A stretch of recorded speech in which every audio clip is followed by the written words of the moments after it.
नमस्कार, दिन भर की बड़ी खबरों में आपका स्वागत है। मैं हूं प्रिया और आइए नजर आते हैं अब तक की कुछ मुख्य खबरों पर। सबसे पहली खबर, आम आदमी पार्टी की राज्यसभा सांसद स्वाति मालीवाल के साथ हुई मारपीट पर राष्ट्रीय महिला आयोग ने स्वतः संज्ञान लिया है। राष्ट्रीय महिला आयोग की चीफ रेखा शर्मा ने कहा कि स्वाति के साथ दिल्ली के मुख्यमंत्री आवास पर मारपीट करने वाले विवेक कुमार को फिर से नोटिस भेजा जाएगा। अगर वह इस नोटिस का जवाब नहीं देता है तो अब उनकी टीम उसके आवास पर जाएगी। उन्होंने कहा कि वे स्वाति से पर्सनली मुलाकात भी करेंगी। रेखा शर्मा ने कहा, जब हमने इस मामले में सोशल मीडिया पर देखा तो हमने संज्ञान लिया। मैं इस मामले पर करीबी से नजर रखे हुए हूँ। मैंने उन्हें शिकायत दर्ज कराने के लिए कहा है। मुझे लगता है कि वह सदमे में थी क्योंकि उन्हें ये उम्मीद नहीं कर सकता था कि उनके नेता के आवास पर उनसे इस तरह के मारपीट होगी। रेखा ने कहा कि वे एक ऐसी सांसद है जो हमेशा महिलाओं के मुद्दों को उठाती रहती है। मैंने उससे कहा कि उसके साथ हूँ और आप शिकायत करो। काफी देर तक सोचने के बाद उन्होंने शिकायत दर्ज कराई। अगली खबर, हाल ही में बीआरएस नेता केटी रामाराव ने अपने एक बयान में उत्तर बनाम दक्षिण के मुद्दे पर बात की थी और दक्षिण को अलग देश बताया था। आज एक ताज़ा इंटरव्यू में अमित शाह ने केटी रामाराव के उस बयान पर तीखी टिप्पणी की और बीआरएस नेता के बयान को घोर आपत्तिजनक बताया है। अमित शाह ने कहा कि इस देश को फिर कभी नहीं बांटा जा सकता। एक वरिष्ठ कांग्रेसी नेता ने कहा था कि उत्तर भारत को दक्षिण भारत से अलग कर देना चाहिए, लेकिन कांग्रेस पार्टी के इस बयान से दूरी बना ली थी। देश की जनता को कांग्रेस के एजेंडे के बारे में सोचना चाहिए। अगर कोई कहता है कि दक्षिण एक अलग देश है तो यह बेहद ही आपत्तिजनक है।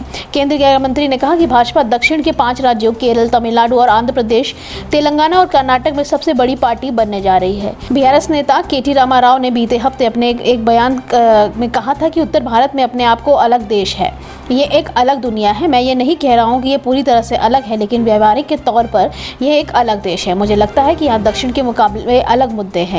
लोग अलग सोचते हैं। यही वजह है कि भाजपा दक्षिण में अपनी जगह नहीं बना पा रही है। बीआरएस नेता ने प्रति व्यक्ति आय पर बात करते हुए तेलंगाना में प्रति व्यक्ति आय 357 रुपए है, जो कि उत्तर भारत के राज्यों की तुलना सबसे ज्यादा है। केटी रामाराव ने कहा कि बिहार में ये 57 रुपए और उत्तर प्रदेश में ये 87 रुपए है। ये उनकी सरकारों की कमी है कि वे अच्छा प्रशासन नहीं दे पा रही हैं। उनकी प्राथमिकताएं गलत जगह पर हैं। वे अपने लोगों को पिछड़ा बनाए रखना चाहती हैं और वोट के लिए उनकी भावनाओं से खेलते हैं। अगली खबर, प्रधानमंत्री नरेंद्र मोदी ने विपक्षी दलों पर एक बार फिर जोरदार निशाना साधा है। उन्होंने कहा कि पीएम पद को लेकर इससे सब मुंगेरी लाल के जो भी पीछे छोड़ रहे हैं। प्रधानमंत्री मोदी ने शुक्रवार को बाराबंकी में एक चुनावी जनसभा को संबोधित करते हुए कह रहे थे। इस दौरान उन्होंने कहा कि पीएम पद को लेकर लगा ये सब मुंगेरी लाल को भी पीछे छोड़ रहे हैं। इन सपनों की इंतहा देखिए। कांग्रेस के एक नेता ने कहा कि रायबरेली के लोग प्रधानमंत्री चुनेंगे। ये सुनते ही समाजवादी शहजादे का दिल टूट गया। बस आंसू नहीं निकले, लेकिन दिल के सारे अरमान बह गए। पीएम ने कहा कि आज एक तरफ देश के हित के लिए समर्पित भाजपा एनडीए गठबंधन है और दूसरी तरफ देश की अस्थिरता पैदा कराने के लिए इंडी गठबंधन मैदान में है। जैसे जैसे चुनाव आगे बढ़ रहा है, ये इंडी वाले ताश के पत्तों की तरह बिखरना शुरू हो गए हैं। उन्होंने कहा कि 100 सीसी के इंजन में से आप 1000 सीसी की रफ्तार ले सकते हैं क्या? आपको विकास की तेज रफ्तार चाहिए तो वह सिर्फ दमदार सरकार ही दे सकती है। भाजपा सरकार ही दे सकती है। पीएम मोदी ने आगे कहा कि आपको काम करने वाले और आपका भला करने वाले सांसद चाहिए। 5 साल मोदी को गाली देने वाले नहीं, क्षेत्र का विकास करने वाले सांसद चाहिए। इसके लिए आपको इसका एक विकल्प है, कमल पर निशान बनाएं। उन्होंने तंज कसते हुए कहा कि जो बउआ जी यानी समाजवादी शहजादे हैं, उन्होंने सिर्फ एक नई बुआ की शरण ली है। उनकी ये नई बुआ बंगाल में है। उनकी बंगाल वाली बुआ जी ने इंडी गठबंधन वाले को कहा है कि मैं आपको बाहर से सपोर्ट करूंगी। इंडी गठबंधन की एक और पार्टी ने दूसरे को कह दिया कि खबरदार अगर हमारे खिलाफ पंजाब में बोला तो। अगली खबर, मुंबई में 13 मई को हुई होर्डिंग हादसे के मामले में मुख्य आरोपी भावेश भिंडे को मुंबई क्राइम ब्रांच की टीम ने उदयपुर से गिरफ्तार कर लिया है। यहाँ एक रिजॉर्ट में छिपा हुआ था। क्राइम ब्रांच की टीम उसे अपने साथ लेकर मुंबई रवाना हो गई है। मीडिया रिपोर्ट्स के मुताबिक हादसे के बाद से मुख्य आरोपी भावेश भिंडे फरार चल रहा था, जिस पर मुंबई पुलिस ने गैर इरादतन हत्या का केस दर्ज किया है।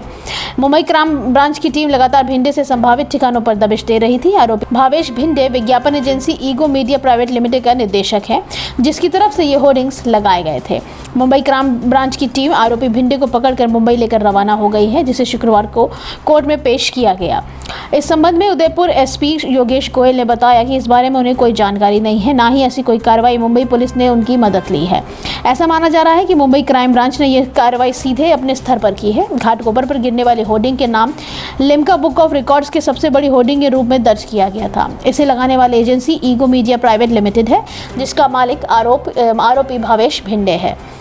भावेश इस साल जनवरी के एक रेप मामले में गिरफ्तार हुआ था। हालांकि बाद में उसे बेल भी मिल गई थी।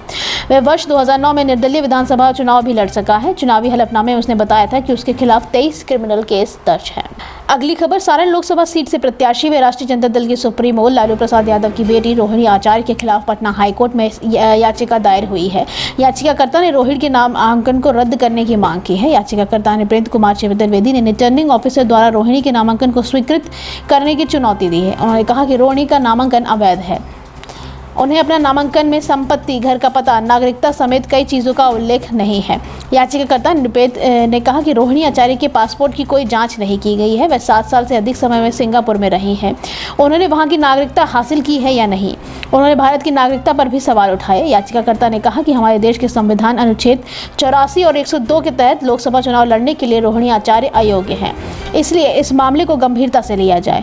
याचिकाकर्ता निपेत कुमार चतुर्वेदी ने यह भी आरोप लगाया कि सारण लोकसभा सीट से राजद प्रत्याशी ने अपना नामांकन पत्र के साथ दाखिल शपथ पत्र में अनेक गलत तथ्यों को लिखा है। उन्होंने अपने घर का पता सारण या पटना नहीं दिया है। इसके अलावा अपनी संपत्ति के विवरण, इनकम टैक्स का विवरण, बैंक खाताओं के जमा रकम की जानकारी भी गलत दी है।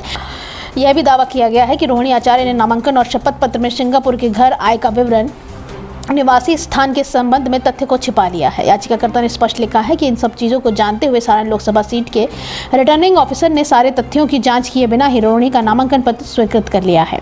उन्होंने कहा कि जनप्रतिनिधित्व अधिनियम धारा 36 के तहत रोहिणी आचार्य नामांकन स्वीकृत किए जाने से पहले शपथ पत्र की जाँच करना आवश्यक है। अगली खबर, सीबीआई ने शुक्रवार को बंगाल में टीएमसी के 2 नेताओं के ठिकानों पर छापेमारी की है। यह छापेमारी साल 2021 में चुनाव के बाद हुई हिंसा के मामले में की गई है।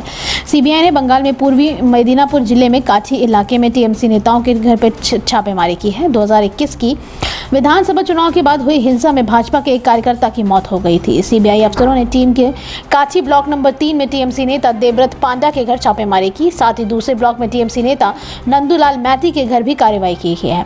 सीबीआई अफसर ने बताया कि पांडा और नंदूलाल के बेटे का नाम 52 अन्य आरोपियों के साथ एफआईआर दर्ज की गई है।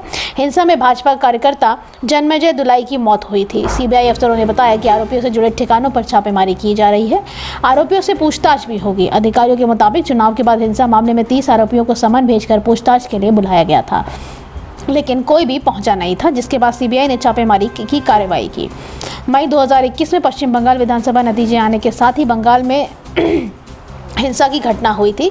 खासकर टीएमसी कार्यकर्ताओं ने जगह जगह भाजपा कार्यकर्ताओं को निशाना बनाया था। हिंसा के डर से कई भाजपा कार्यकर्ताओं ने अपने घर भी छोड़ दिए थे।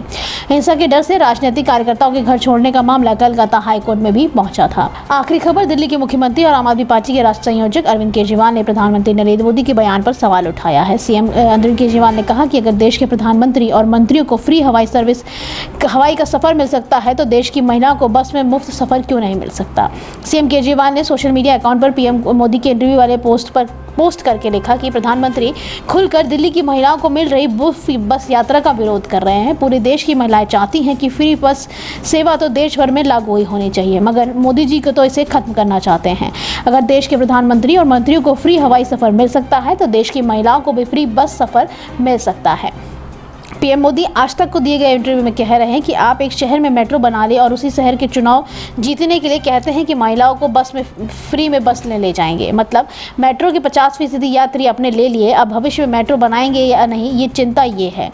उन्होंने कहा इस रूप में कोई चिंता करता है या नहीं करता है। राजनीतिक तू मैं तो चले जाते हैं, मुझे ये नहीं करना, मैं कंक्रीट बात करता हूँ। इसके कारण ये क्या हुआ कि ट्रैफिक में भी दिक्कत हुई, पर्यावरण को भी नुकसान हुआ, मेट्रो खाली हुई, मेट्रो कैसे आगे बढ़ेगी। बता दें कि सीएम केजरीवाल ने लोकसभा चुनाव के मद्देनजर लगातार केंद्र की मोदी सरकार पर हमलावर हैं। सीएम केजरीवाल का कहना है कि इस बार बीजेपी की सरकार नहीं बनेगी। आज के लिए बस इतना ही। बाकी खबरें जानने के लिए देखते रहिए द पब्लिक इंडिया। धन्यवाद।